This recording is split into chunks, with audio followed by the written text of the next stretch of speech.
si Sister Maricol Salvador ng Santa Barbara Region sa araw na ito ng Sabat. Palamanan mo na ito.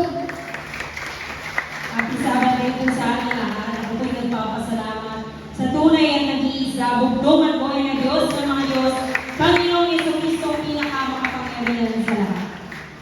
Sister Maricol, ba't ka nagpapasalamat? Medyo lumalayo ko sa iyo dahil naliliit ako. Bakit ka nagpapasalamat? Ito po ay kanina kinikilabutan ako, brother, sa pagtuturo ni Sa Sister. Martin. Napaka-tindi ng kapangyarihan ng bugtungan ko ng Diyos ng mga Diyos. Panginoong Jesucristo, ang pinakamakapangyarihan sa lahat. Nangyari po ito, ako ganyan po nakaramdaman dahil sa power ID natin at saka ng banal na miss. Ito po original ng Power ID. Opo. Naramdaman niyo yan, Sister Ako Maricol. po, naranasan ko po ito noong Thursday na umaga na po. Kasi, noong Thursday po, ang daily routine ko naman po is pag habang nagpa-programa, isinisingit ko lang po yung pag-exercise bago ako pumasok. Ngayon po, pagkatapos nating magdasal, nung pang-alas 6, nag-iis na po ako. Pero nung araw na yun, tamad na tamad akong Mag-finish ako ng exercise. nag-iis na ako pang-exercise.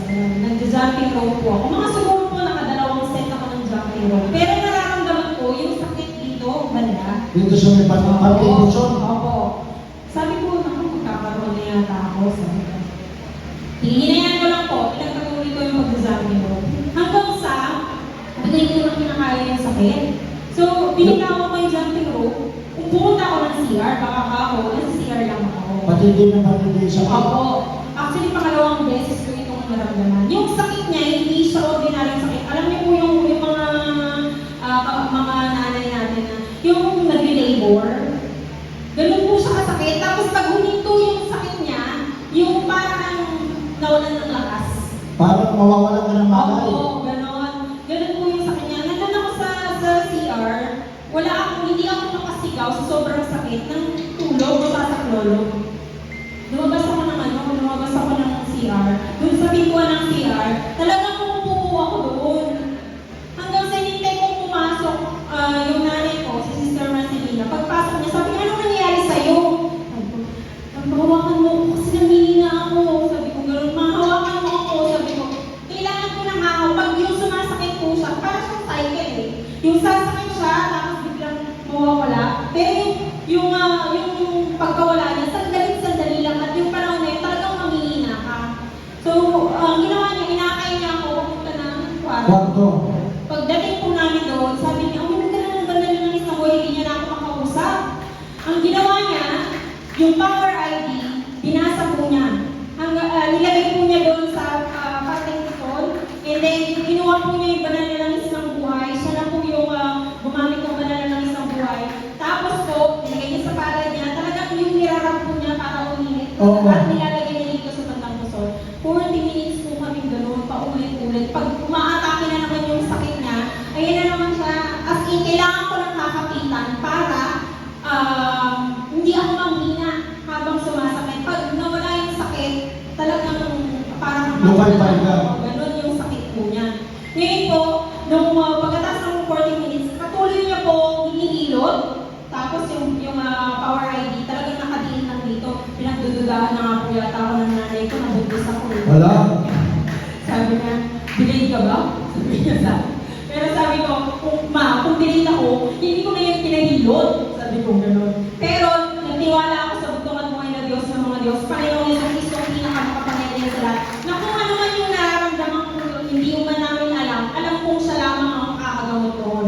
Kasi nung araw na yun, kailangan kong magbilis ng maaga. Kasi ako yung MC doon sa program namin. Sa eskwelahan. Opo, hinihiling ko sa bugtungan mo na Diyos ng mga Diyos. Kung ito ba ay senyales na dapat hindi ako tutuloy sa pangalan. Pero, pagkahiling ko po noon, kung para sa nawala. Nagdahilan. Opo, parang nagdahilan. Pagkatapos ng nakakatong yung Power ID. power ID at Original. sa hilot ng banal na langis ng buhay, nawala po siya ng pusa. At pagkatapos, sabi nga po ng anak ko, hindi siya naniniwala na nakaramdam ako ng sakit. Sabi niya, Mami, are you sick? Sabi niya gano'n. Kasi daw, pagkatapos ng 14 days, bumangon ako, naligo na ako. Pumasok ka na. Opo. Sabi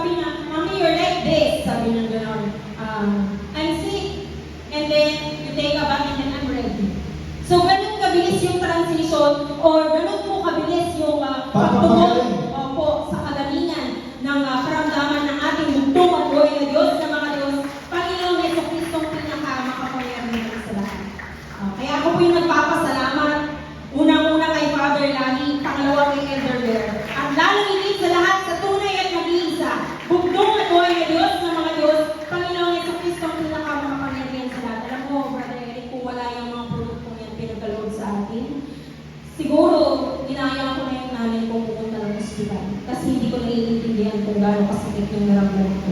Eh, doon sa kinukwento mo pa lamang, ay damang-daman na nakikinig kung gano'n yung sakit nararamdaman mo. Kung hindi ko po talaga siya ma-explain. At yung iniisip ko, ayoko na siyang maranasan. Kaya yung banal na langis ng buhay, yung mga power ID natin na power women, ay napakahalaga talaga sa atin.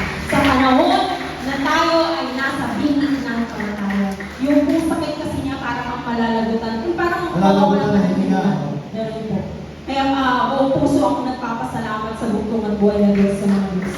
Panginoon sa Kristo ang pinakawang kapangyarihan sa atin. At buong puso rin kami nagpapasalamat na ayon sa Sister Marmor dahil sa ipinakita mong katapatan at pagtitiwala sa bugtong ang buhay ng Diyos sa mga Diyos. Panginoon Yesu Cristo na bilang mga kapangyarihan sa lahat. Maraming salamat at narito kayo ngayon, nakasama namin kayo